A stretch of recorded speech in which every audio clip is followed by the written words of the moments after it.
just to give you a short overview of what I want to tell you about. This comparably new language Clojure seems to be pretty interesting, and I divided it effectively in my presentation in 3 parts. One part would be about how it is now accepted on the market, what is going on, how the attention on Clojure is, and whether it is interesting or just a new hype which go away. The second part is then mainly about Clojure itself, how you would write a program in that. And the third part, I hope it will be possible to show you a little bit about coding in Clojure. So I will switch then into the development environment and show you something. Can you translate that? I just missed.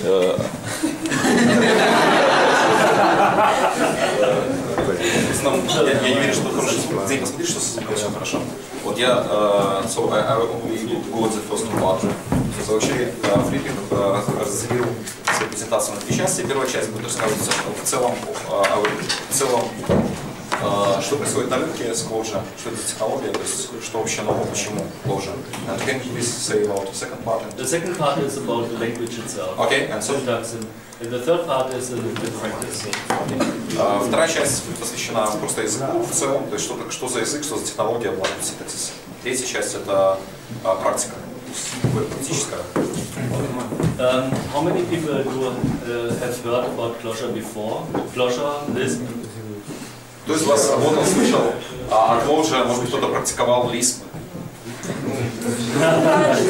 Okay. I've just heard about Lisp and was studying it at the university.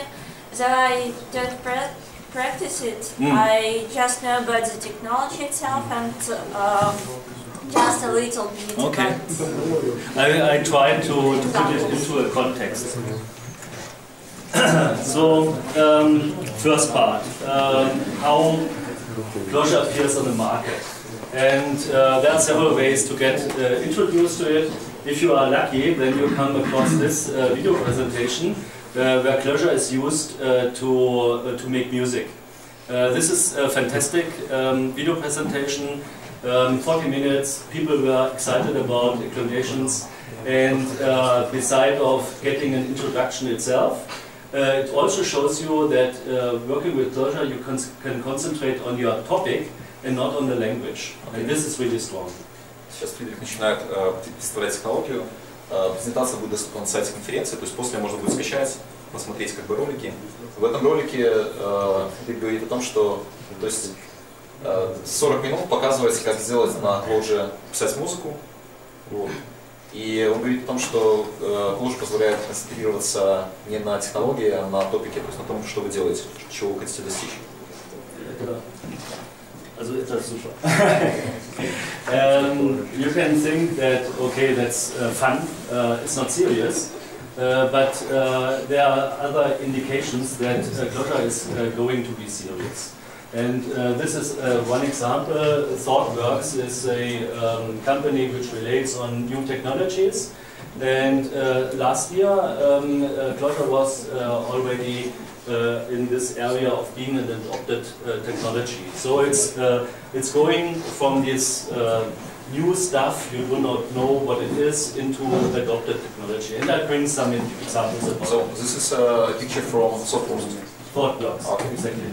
То есть сейчас, если вы посмотрите, видно, что Clojure уже стала адаптированной технологией, то есть из технологий, которые только появились, она уже постепенно становится зрелой технологией. И это официальная картинка, информация о компании What I would also mention is that Microsoft also is interested in these topics which are around Clojure, which I explain later, and they have their own language, F#. And another side remark is, okay, Clojure is new, it's hip, but not everybody is happy. So there are persons on the internet who claim that Clojure is not so useful or has weaknesses and so on and so forth. This guy especially is talking about how Clojure is working with lazy sequences I bring examples which show that Clojure seems to be interesting. Right. Maybe you remember our talk about Clojure, and we even discussed, and there was my arguments against. Yeah. So it's fair enough. I mean, it's new, and you do not know what it is worth. Yeah. Получается, что у Microsoft есть свой диалект, как бы Clojure, F#. И также есть определенные на рынке аргументы против функционального программирования, против Clojure, то есть есть довольные, есть недовольные. Okay, now some examples where Clojure is really used in practice. This is an example which comes from, I think, Australia, New Zealand. They are international. Here you see it's a website in Haiti, India, and this is also international. You see here the numbers of the reception of these websites. And these international websites are fully built on Clojure technology. So this is also a very interesting paper about how they use in practice this technology. Сейчас Clojure находится в состоянии, когда с помощью технологии можно создавать успешные проекты, в том числе на веб-проекты. Будет очень интересно почитать презентацию, где создатели этого интернационального сайта, в котором 3 миллиона членов, участников, рассказывают, как они применяли Clojure для достижения своих целей. Another example is from UK, also Great Britain. This is a portal where for consumers who want to switch from one provider for utilities to another, also gas and current, also Strom. It's just another example of a bigger website, and they do not use it Clojure for the front end, but for the back end. It's interesting to listen to it how they optimize their back end. Вот по этой ссылочке можно увидеть презентацию, в которой рассказывается, как Clojure можно применять для бэкэнда, то есть не для фронтенда, то есть не клиентские технологии, а бэкэнд. И интересно, что они рассказывают, как оптимизировать бэкэнд, чтобы он был быстрее, лучше, эффективнее. Then there are examples. Obviously, Clojure is a secret weapon in the investment banking area. So Deutsche Bank is one example, Deutsche Bank in London. Another example is UBS, also in London, with a headline in the blog like Clojure at the bank, moving from Java. And that is something which seems to be apparent. Very dangerous. Probably, yes. I see it as a chance. Yeah. There's also Citibank. This person works on Clojure in Citibank. He says that they are using it seriously, but he is not allowed to give details. That is what the sentence says. Friedrich говорит о том, что Clojure используется даже сейчас в банках, то есть там, где очень серьезные требования к security, к безопасности. Вот. Ну и, в общем-то, даже человек с банка какого-то говорит о том, что он использует Clojure, но ему нельзя разглашать детали. Просто мы используем Clojure. Also, previous examples, they give more details. And here, for example, this person is obviously allowed to give more details on the usage of Clojure in the bank. Here, for example, for dealing with large files, and interesting by itself. So it's an interesting blog to go to. So probably Clojure is something serious. Especially now the presentation is now online, also the video presentation of this talk is online. And this is Nokia Entertainment. They have a group of 30 programmers in Bristol in Great Britain. And they switch now to Clojure. And it is very interesting to hear why they and how they change from Java to Clojure. So, I think that's the there's another example. I have 2 or 3 more examples. Do you want to repeat that? Interesting also that Clojure has some aspects which allow you to deal with big data. Especially in the internet, we have this high volume data, and there are some aspects how to deal with it, very interesting. And what I personally find very interesting is whatever you think about it, I really believe that Clojure is innovative. Whether it will have the full boost into industry or not, there are a lot of thoughts related to that, which clearly indicate that innovation goes this kind of path. And I really think that it is interesting to get yourself acquainted with that kind of knowledge. Фридрих в предыдущем слайде рассказал о том, что в Clojure не просто там есть синтаксис, язычок, там, консоль, но также есть уже библиотечки, позволяющие работать с большими данными. Вот, то есть это NoSQL, семейство баз данных и вычислений. Ну и также он озвучил мысли о том, что Clojure это инновационная технология, и в любом случае полезно ознакомиться, чтобы развивать мозги. Friedrich is the person who invented Clojure, and Relevance is the company with which he has a kind of cooperation. So Relevance is a company which is the foundation, say, for the business background of Clojure in terms of community support. I will come to that later. Alex Ott is a Russian person living in Germany. And now there are some slides in Russian. I will talk in English further, but I hope it helps. I had contact with him. He knows that I use his slides for presenting Clojure itself. And he has a very interesting blog.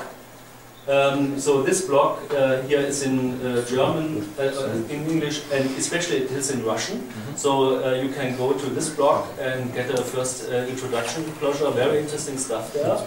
And this is his slide, which is also interesting beyond of what I show you, because I try to keep it more to the core.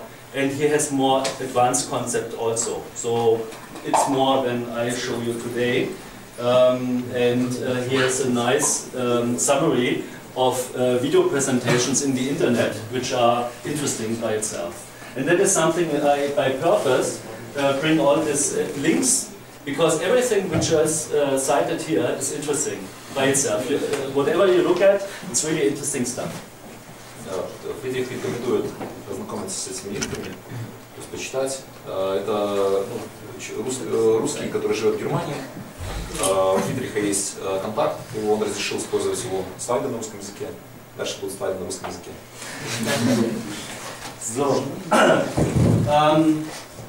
what about this? So, what is this Clojure itself? So, invention was in 2007. That was the first release that Friedrich brought out, Clojure 1.0. We have today productive release 1.4, the release candidate 1.5, and I think 1.5 will be soon out, February, I guess.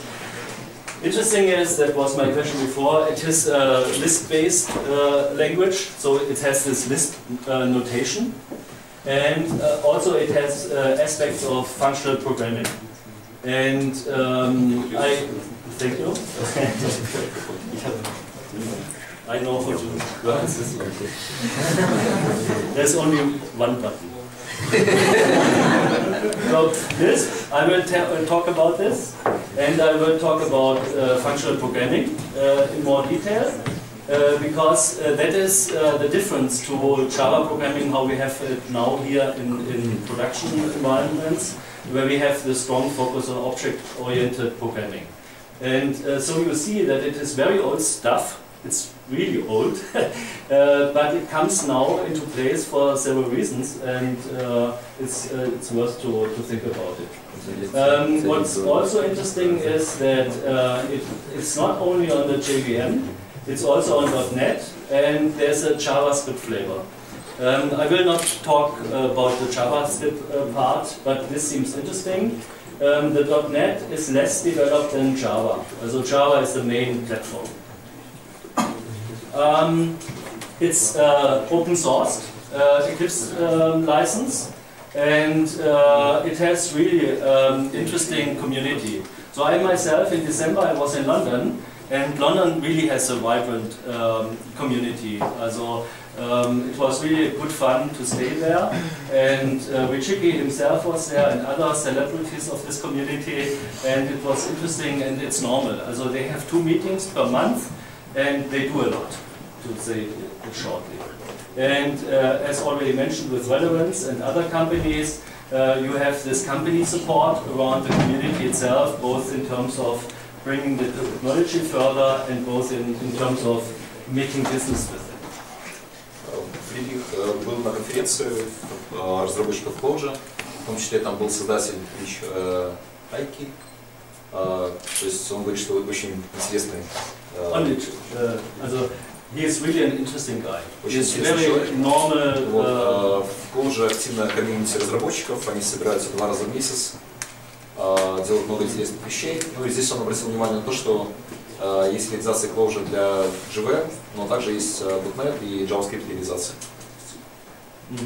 And of course I should point out that this old stuff that I mentioned over here, Lisp and functional programming, what you know from Haskell or something, the interesting point is that it supports concurrency and parallelism, and that is interesting because our computer will scale in speed by multiprocessors. Yes. And this is a paradigm shift. And this language has a promise to support this paradigm shift better than object-oriented programming. Okay. Еще одно такое замечание, что язык, технология Clojure поддерживает конкурентное параллельное программирование. При этом создатели заявляют, что это заложено в идеологию языка, и это как бы сдвиг парадигмы. Если мы добавляем больше процессоров, у нас, соответственно, происходит рост производительности по прямой. Okay, some figures that I cite from Sean Caulfield about the community itself. So it's growing big. There's a mailing list on Google with nearly 7,000 developers on that. You can read the numbers by yourself. The community is active, and in fact it's growing so strong that the first discussion is about the procedures in the community. Is it perfect, blah blah blah. But I think it's what is really interesting is it's a positive community. They are open, they are looking also to other, for example to Scala and other languages, and I really appreciate the atmosphere which is obviously still present in this community. Фридрих говорит о том, что комьюнити разработчиков Clojure очень позитивное, то есть они очень открытые, они подтягивают информацию из других технологий, с удовольствием обмениваются информацией, и их, к примеру, их канал, там очень активное обсуждение, не всегда ответят, помогут. Okay, first point, why is Clojure a Lisp language or Lisp dialect? And one interesting point with Lisp is that the code itself is in a data structure which can be manipulated by the code by the language itself. And this is especially specific that it is in this postfix notation. So effectively you have an expression, you open a bracket, then you write a function, and then you write the arguments behind it, and close the bracket, in parentheses. And this is the core element of this language, and this allows to use text as code, and you can interpret, you can read it text and interpret it on the fly. Also incorporate it in your programming. And this also is then the basis for having a macro system, which is not comparable to C macros. It's much more because of this language specific. So Lisp languages are traditionally strong in this specific languages for specific domains. The code itself, Clojure itself is not interpreted, but it is compiled. And the macros themselves are at compile time interpreted into the code. And what is also specific is, although it is a compiled language, it has this interactive attitude.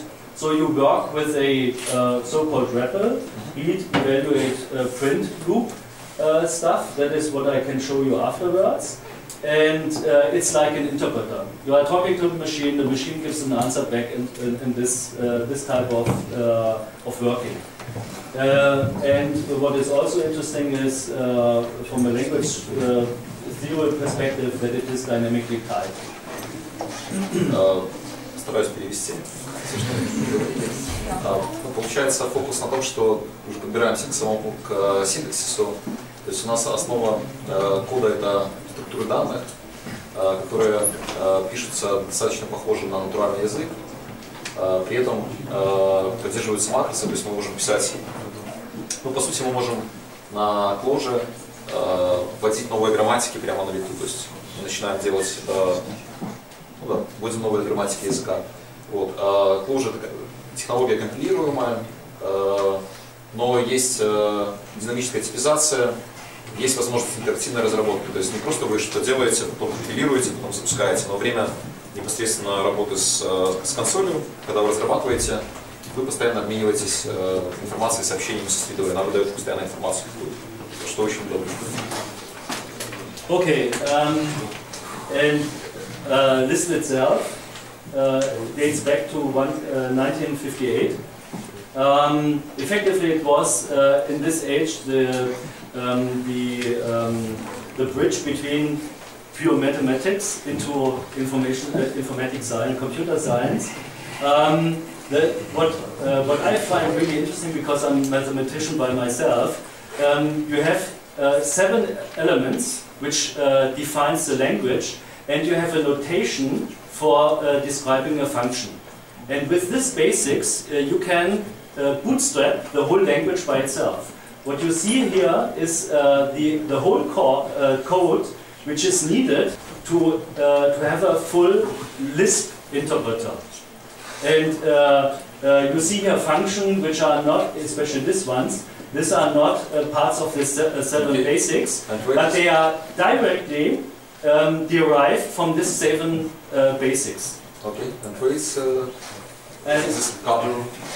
Also, here we have this eval function, okay. And this function takes Lisp code and interprets it directly. And it has 2 helper functions which are used here in between, and everything of that depends only on 7 basic functions. Okay. This is really interesting, that you can build up the full language with full power based on 7 elements. В 1958 году появилась спецификация Lisp, интересная I already switched to this because here are the 7 elements. Интересная вещь в том, что сам язык определяет 7 базовых функций, и есть еще как бы одна нотация, которая позволяет определять свои функции. И по сути, ну, они перечислены 7 штук. И все остальное, что происходит в языке, оно определяется с помощью этих 7 элементов. То есть, по сути, можно открыть исходники языка, посмотреть вообще все остальное. Всего лишь 7 элементов в базе. Basically, Clojure has all comparable functions, but Clojure itself is directly implemented on the Java virtual machine by using Java constructs. So this is the difference, and by this we get the full interoperation with Java, but the basic principles applies, and that is part of the strength of the language itself, that it has this simple structure inherited. And this article here, it's in English of course, but it is really a nice read how you bootstrap the whole language. Also I recommend this reading also because it's just good background information. Вот в PDF-ке, которая вторая ссылочка, рассказывается о том, как вообще, ну, как можно создать язык на основании 7 базовых элементов. То есть она на английском, но их очень рекомендую прочитать.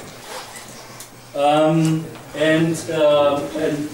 is what I want to point at, that there are, because of the similarities of Lisp to Clojure and vice versa, it is interesting to go back into history, so to speak, and look at old material, which comes actual current as well.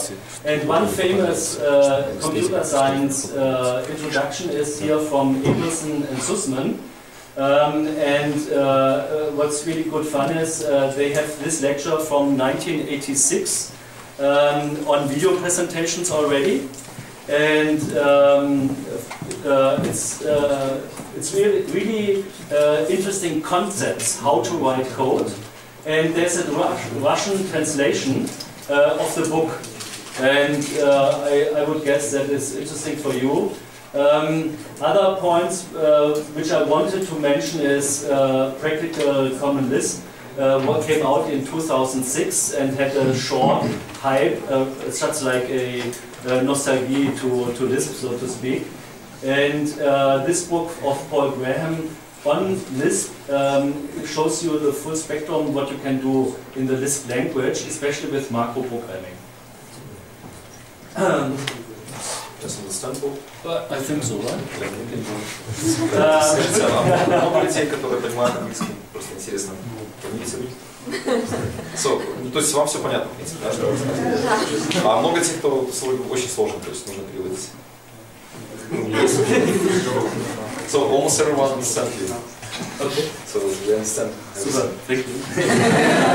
You can ask questions and maybe, have some talk. For questions I need So prepare your questions.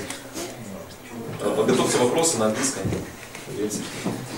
This is also, on one hand it's fun, on the other hand it's really a good way to seriously work with Lisp and also with Clojure. Also he has also, the basic idea is you have a comic book with a comic story and you translate that into a classic game. So you are a person who is going through a city, the aliens are invading in the city, and you are going around like an adventure.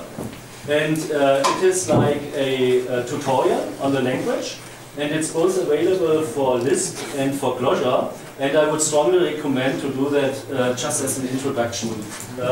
Effectively, Konrad Barsky, he is an American medicine who is famous for his Lisp contributions. So I find so that he's medicine? Yeah, he's an MD, also medicine. Здесь хороший пример продакшена в Lisp и в Clojure, который сделан в виде игры. То есть есть просто сайт, на котором есть приключения какого-то зеленого человечка, инопланетян. И, в общем-то, вы в комикс-стайле проходите уровни и изучаете язык. Okay, this I think is the last page about Lisp, about how it was used in the past and even in today, especially in the government and military expert systems that they are using. Lisp is still a basis for that. Sussman tells that Lisp has a strong influence on this very large-scale integrated transistors, which means this was the beginning of our modern chips that we had, and for the chip design they used a Lisp system. And effectively what I showed you before, these lectures of Sussman, show you the core system of how for designing this chip stuff. The physical, it's a modeling, so a simulation on chips. There is another report from Ron Garrett about how NASA used Lisp for directing a satellite. Paul Graham, whom I cited now several times, he was famous around 2000 because he sold his company in 2000 around to Yahoo, where he made a fortune. And his website that he had was also, his backend was Lisp. And he later explained that this was his secret weapon because Lisp allowed him to bring advanced features quicker to the market than the whole competition. And based on this competition, they made themselves interesting for user interaction, and it was so interesting that it was acquired by Yahoo. And this person, Andreas Lehmann, is a German lecturer on the university. And on his blog, he has tutorials and also videos. And he is programming on the fly. I mean, it's of course recorded and he trained for that. But you can tell that he's writing and showing you how to write a ray tracer in Lisp, and it's really interesting to see how he does it. It's 3 videos, around 1 hour each, and it's really, really interesting to see how it's done. He has not disclosed his source code, so I transcribed the source code and put it in GitHub. So you put? Yeah. I showed the videos and I repeated until I got the code from his presentation. Okay. And effectively, he shows in these 3 hours of videos how he fully computed this ray tracer. Okay. And it's object-oriented, so you can exchange objects. So he has a cube, and at the same time he introduces then later a sphere. And you can see how one object is substituted by the other, the methods still work and so on. It's really interesting. And he is programming, so I need to do this, blah, blah, blah. It's really amazing. Okay. Здесь просто несколько примеров использования Lisp, исторических примеров. И интересный пример в том, что VLSI дизайн, то есть еще очень давно, наверное, в 50-е годы, so was it used in? It was about in the 70s, 80s. В 70-е годы Lisp использовался для создания современных чипов, то есть для конструирования, для симуляции, для разработки. Также использовался для управления спутниками. Вот. Один из известных контрибьюторов Lisp, Пол Грег, он рассказывает о том, что он продал свою компанию. He sold this. Yeah. So Он, 25 million. Используя Lisp, он смог предлагать на рынок более быстро новые фичи, новые продукты, чем конкуренты. И дошло до того, что я купил его ресурс. То есть всю технологию он делится, почему это было сделано. Вот. Подскажите, пожалуйста, перевод Ray Tracer, я что-то... Короче, эмуляция, прохождение световых лучей через какие-то там материалы. I just asked about Ray Tracing. И интересный пример, Андреас Леман рассказывает о том, что не рассказывает, а показывает прямо на лету, как спрограммировать, я так понимаю, so Ray Tracer, you mean some 3D editor with some lights? It's not an editor. Okay. Just it's a source code, yeah, which produces the picture of a ray traced object, okay, based on the theory. He also explains the theory of ray tracing, and you see how you can manipulate the surface of an object and how you can render the object. Also for 3 hours I think it's a lot. It's not a full ray tracer editor, of course, but the core machine, how to render objects. То есть Андрей Леман рассказывает о том, как рендерить 3D-объекты, то есть как писать математику, физику, расположение перед другом, за ними, в течение всего 3 часов.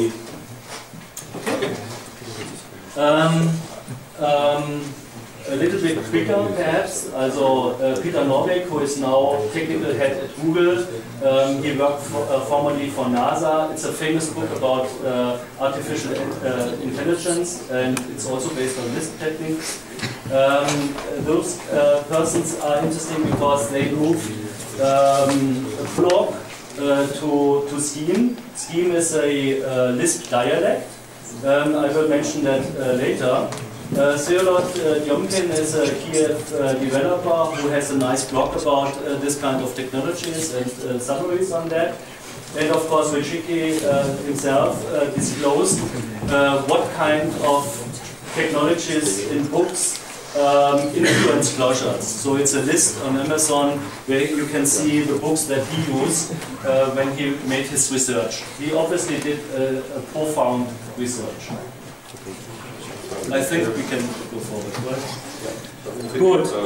We have 25 minutes. Yes. Maybe. I will try to speed up. Yeah. And so I think I will go very fast over that. It will not leave time for you. Yes. The only point is you might or might not know Emacs, text editor, which gets no popularity. Besides, there's an Eclipse plugin for Clojure that you can use, but half of the developers in the community use Emacs. And yeah, differences to traditional Lisp.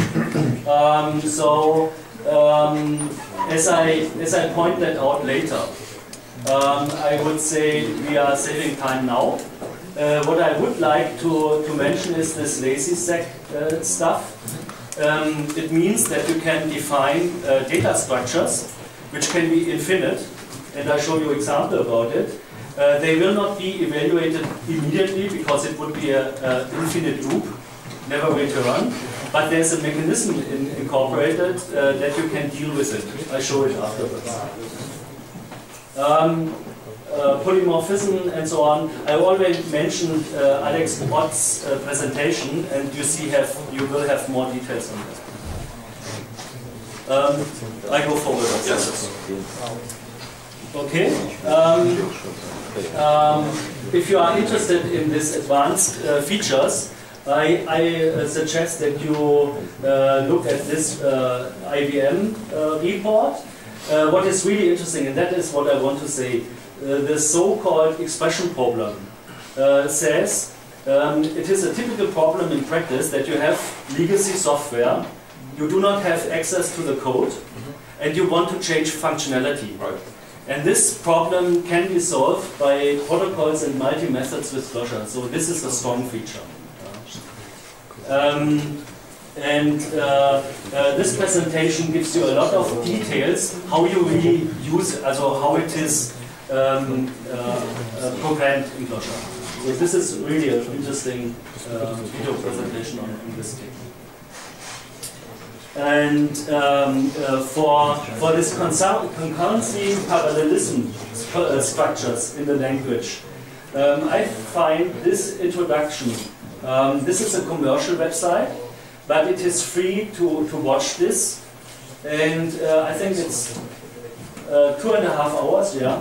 But it is really concise and it gives you a really good introduction into this Clojure has 4 elements for concurrency and parallelism.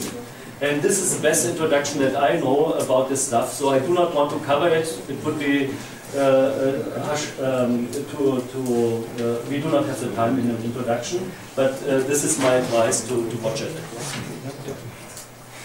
Well, I mean, now it seems to be understandable. So. Yeah, no? Давайте поговорите, если что-то можно перевести, просто говорите хорошо, чтобы было непонятно. Good. Functional programming gets it's an old technique effectively, but it's actually because of that kind of reasons. What I want to mention here especially is this topic of high-order functions, which means that function itself are like numbers or any other data. You can use it directly in the language. I would like not to explain very much now because I have it in the example that I want to show. What is a very strong aspect and feature of Clojure is this immutability, which means that you do not change data, you add versions of data. So you have one starting point, a sequence most likely, you are thinking in sequences, and you change something on this list, and you will retain the old object and the new one. And by this you get out of this concurrency problems when has which information, what status. So this is an important aspect here. Friedrich обратил внимание на immutability, неизменяемость данных. То есть в основном это в Clojure коллекции и последовательности, в которых нет такого, что меняется в какой-то последовательности какие-то данные. То есть появляется при изменении, добавлении, появляется просто новая версия коллекции. Соответственно, нет проблем с конкурентным программированием, потому что просто в другом потоке будет другая версия. Okay, I will go over that. It was a mathematical thing, this calculus. What I want to show is, oops, this one.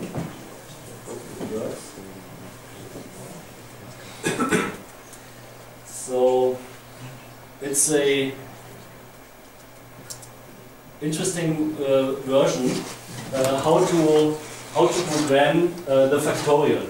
Factorial is the multiplication of all numbers to n, and what I think you are realizing is here is the core of the function n multiplied with the rest of the numbers.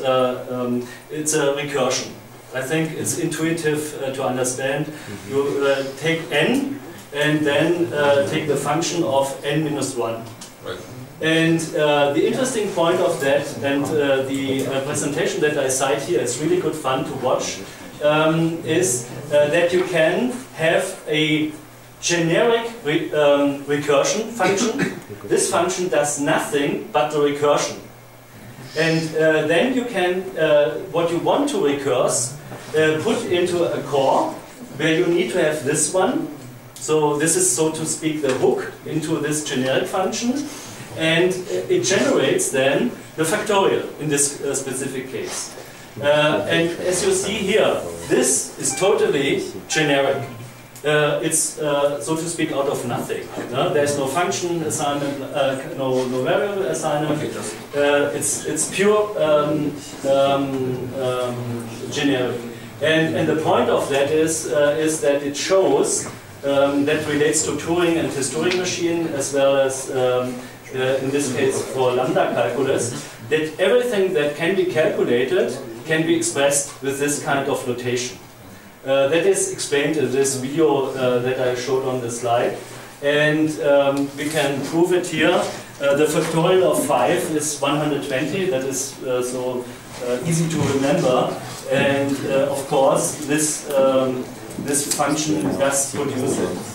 So the real fun is really if you watch the video and see how he transforms a trivial function basically into that kind of, so to speak, superfluous, complicated thing, but it separates really the recursion. That is very interesting by itself. So I switch to the presentation and show you again this person who shows it. And again, it's interesting and it's fun.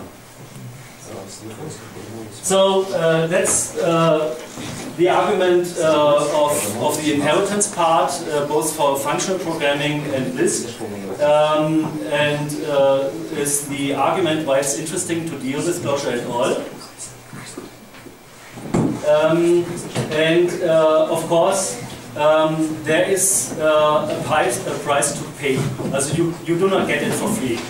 And what we have is, we do not have, as in object-oriented programming, objects which relates to methods directly in that kind of relation. We have a lot of functions, and you have to deal with this sheer amount of function. Effectively, when you learn that kind of languages, the syntax is trivial, as you see later, but you have to know the basic library, and this is a problem. So when I started, I read a book, and on page 16, I had already a list. I started to make a list about the function which we use, because it was annoying. The example itself was very easy, but it used function that I didn't know of. And I couldn't, I had difficulties to understand, yes, it's easy to program it, but why do I know that I need this function? And it's a real problem to get the oversight of this function alone, because of the sheer mess.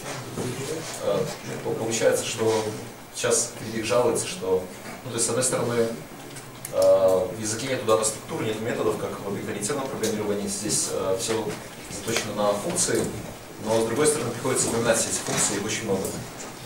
А до этого был пример очень интересный с факториалом, где мы увидели разделение, как бы, решения задачи напомните, было две функции. Вот одна функция она решает просто, это просто определение рекурсии. То есть и вот эту вот рекурсию абстрактную, генерализированную, ее можно применить к любому виду рекурсии. Вот, а далее уже на эту рекурсию налаживается конкретное вычисление, то есть факториала. Это очень хороший был пример. Okay. I understand that you have access to the presentation, and we need to now to go fast forward because I really want to show you examples. Yes. So I only browse through that. I give you here only the overview about the libraries that we are using, and it's not that bad. So when you start, there are some core functionalities, and I want to show you an example about that. If you are through that, the benefit is this is the language. This, for examples, describe the language. This is how you define an object. Simply using def as a symbol, as a keyword. I should not say keyword because keywords are special in Clojure. This is a function, also an expression with an operator. Plus is an operator, like I would write, for example, add. And of course, it only puts it together. This is what I explained already with Lisp, the function notation. So there is the specific word define function, and I can define a square of x by simply giving the declaration of what to do. And this is macro stuff. Just to show you an example how this looks like, what is specific is that you need three different types of quoting, which means I cannot explain it now in this time frame. So it's we are. So just it's like just take it as an example. Reference to something. Yeah. Okay, three types of reference. Okay, so. The rest is pretty straightforward. So if you have numbers, Clojure automatically realizes big numbers when you put an n after it, and you can have big decimals with an m after it. And you have strings, characters by itself, regular expressions, Boolean type, null, and here is this keywords. And keywords are by themselves function on data structures. No? Okay. So in the beginning, one needs to get used to this kind of syntax. So it looks different like other things, but it's always the same type. You have the parentheses open close, and you have at first an operator on the arguments which follow. Here we have one operator, which is a keyword by this column identified, and this is the description of a map, which maps the keyword name to test. And when I ask for the name of in this map, I obviously get test. And so I can work with this kind of notations. Beside of lists, I have vectors, maps, and sets. And I think from other languages you know the background of what this means. So this is, of course, such like a mapping of an index to the content. So number 0 is 1. The first, also it is 0 bound, 0, 1, 2 elements, and the respective values are 1, 2, 3. And this map has a key K1 and a value of 1, 2, 3 for that, and obviously a string value for K2. Very straightforward. And in sets, you are only allowed to have single values, and the values are a keyword, a string, and numbers. Right? So dynamically typed, so you can mix different types. Получается то, что получается из того, что если замечать спецификатор, мы можем в коллекциях во множествах использовать различные типы, строки, референсы переменных, числа Вот. Но здесь показано как бы списки вектора отображения, как они выделяются always period. Okay?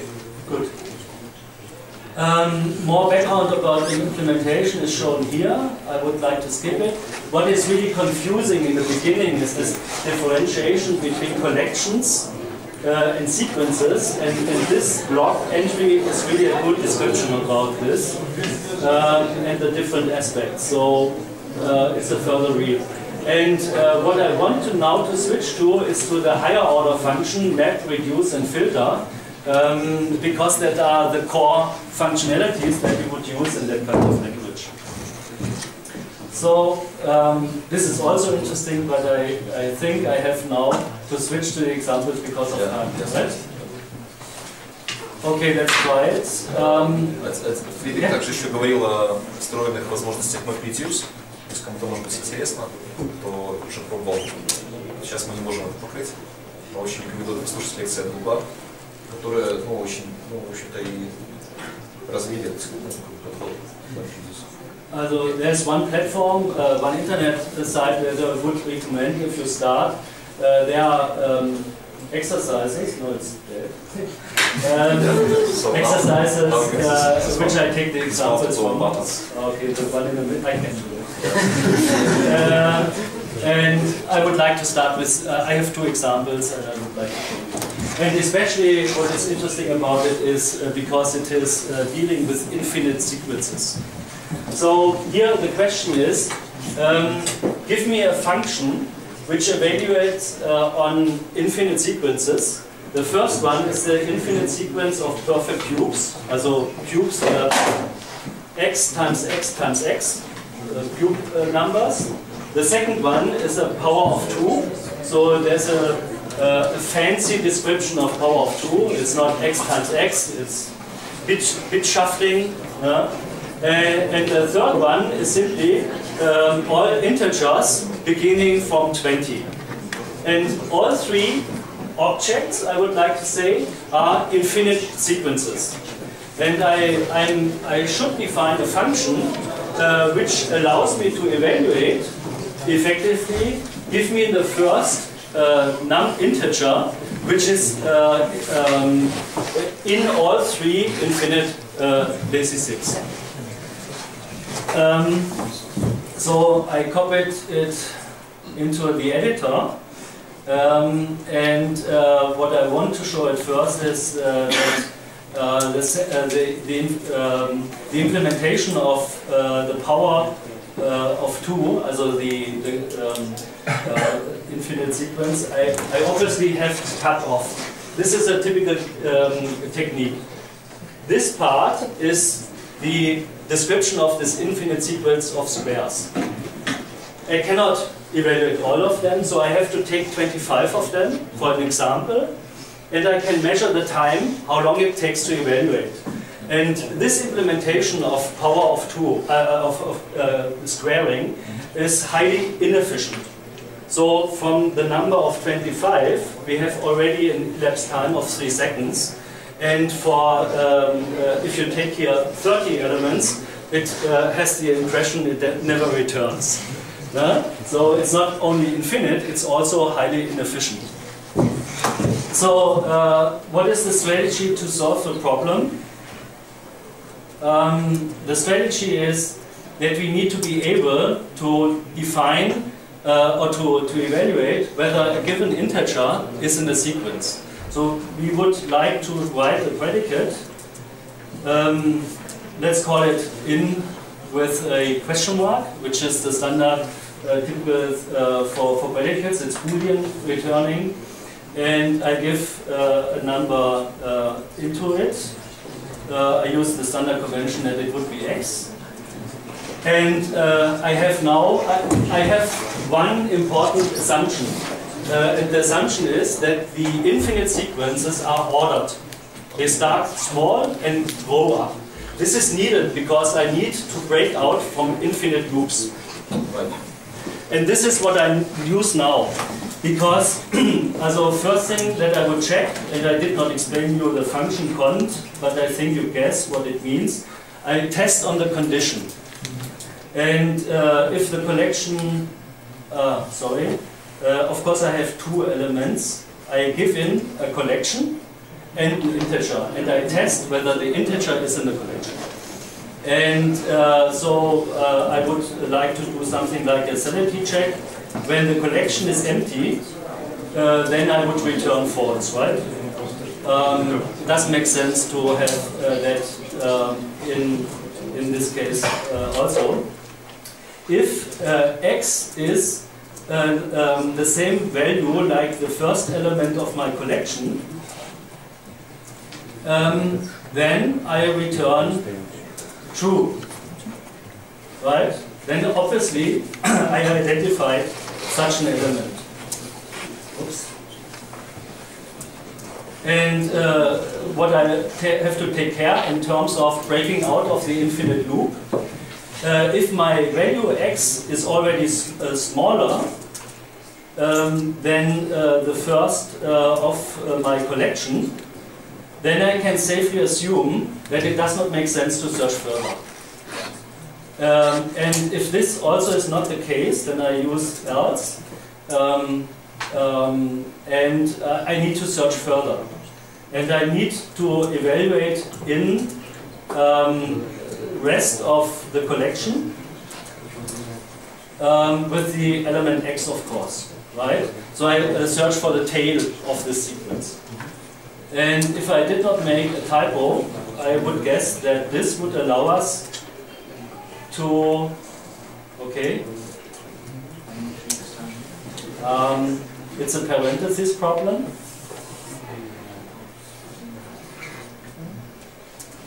Yes. Right? Okay, so you help me debug it. And I can test it on such a sequence. Infinite one.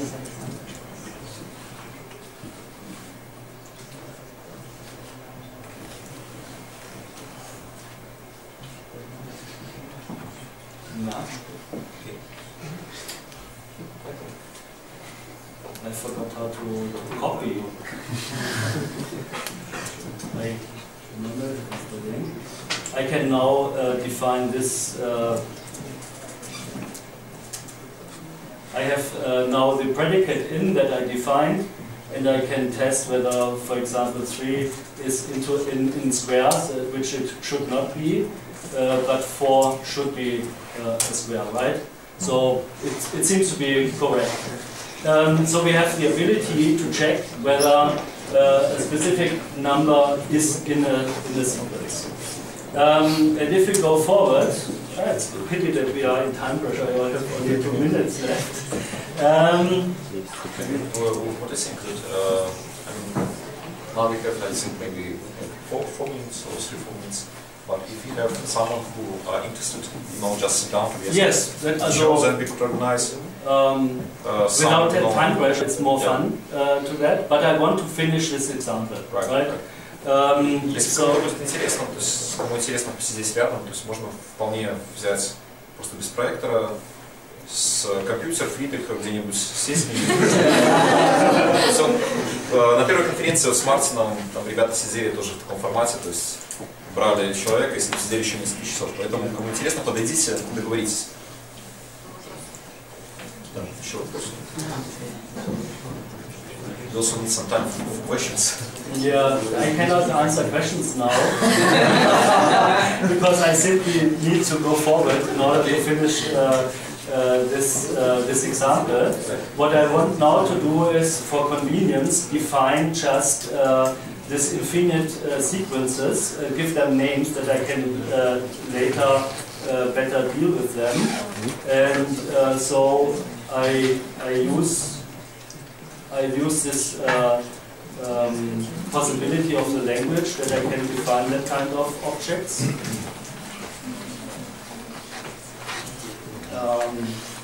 Раньше Фридрих говорил о том, что есть в языке бесконечные последовательности, и есть возможность то есть не пробегаться по ним в цикле по всем, потому что они бесконечны, мы никогда не выйдем из цикла, но как бы говорить, по скольким членам последовательности мы можем пробежаться. Я так понимаю, он сейчас определяет такие последовательности. пока он этим занимается, может быть, у кого-то есть вопросы. Там, давайте там, 2-3 вопроса по услышанному. Да, давай. So Friedrich, Yeah. you told that there is a Clojure implementation that works on Java, on .NET, Yeah. on JavaScript. And also you told that this kind of programming works better with multi-core systems. Yeah. So my question is, if we run Clojure based on JVM, and if we run Java on JVM, and why is Clojure better works on JVM than Java? Because I mentioned this video presentation about these elements for concurrency stuff. I go back to it, I suppose. So this might be because of data structures. Yeah, it's about the immutability. And you can... Oops.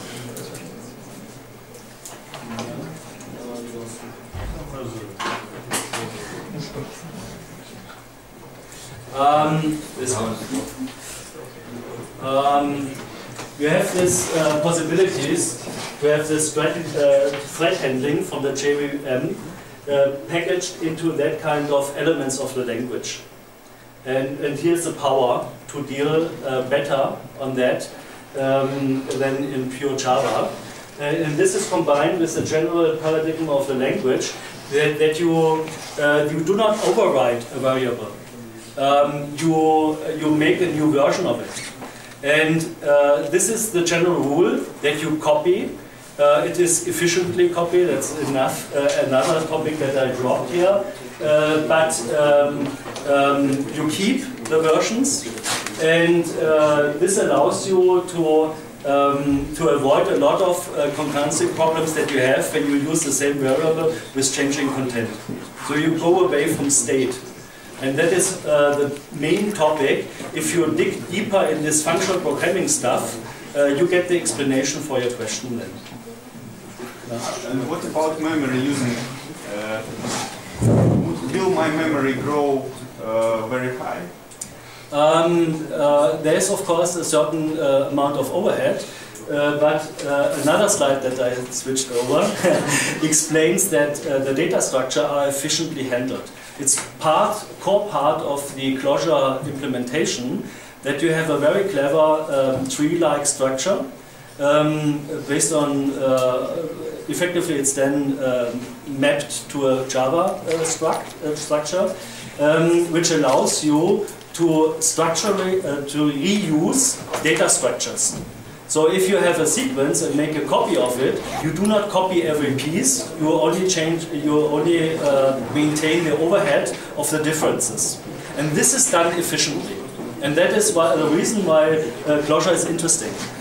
So the performance itself, it depends of course of the use case, but it can be really pretty fast. Effectively, I wanted to show you my second example, which I'm not able to show anymore for this one. I start with one example of a solution which is slow, not really slow, but slow. I make an enhancement which does not give a much better performance, and then I switch over to a specific high-order function which is in the core library of Clojure, and then it's fast.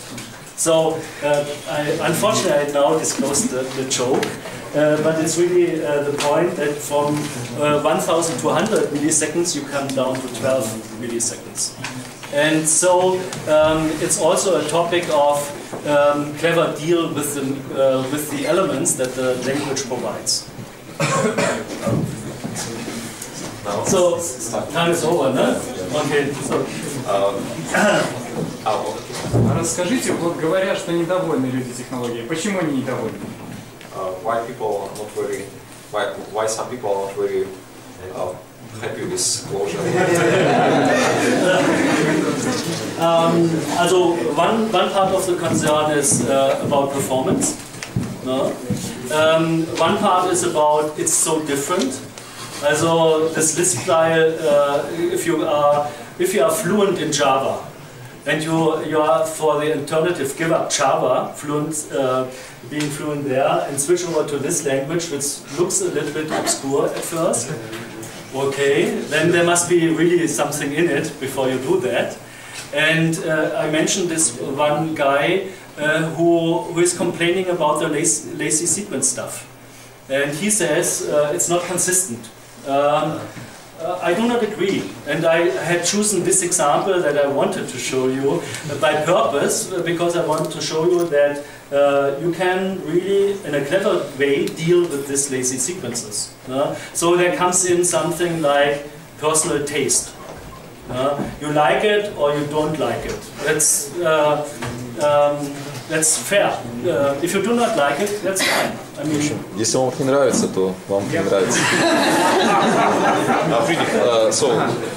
Вы не жалеете денег? Да, все.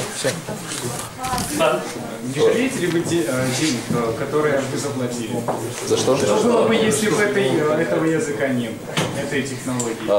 Поясните, пожалуйста, что имеется в виду под деньгами? За что заплатили? Вы же, походу, купили эту компанию с другой. Нет. Не, я хочу спросить, что было бы, если бы не было этой технологии? Okay, actually now you could be an owner of this company behind Clojure. It was a joke. So he was joking, but he's asking about what if we don't have Clojure? I mean, what happens? probably nothing. In the first instance, I mean, it's a situation. It's not yet clear whether Clojure will be a success like Java, for example, or .NET. It's in the status between being new and being adopted. And so it's a view into the future, and that's difficult.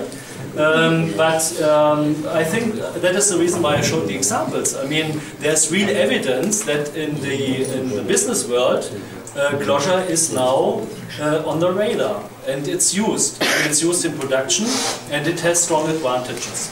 So my advice is simply have a look at it.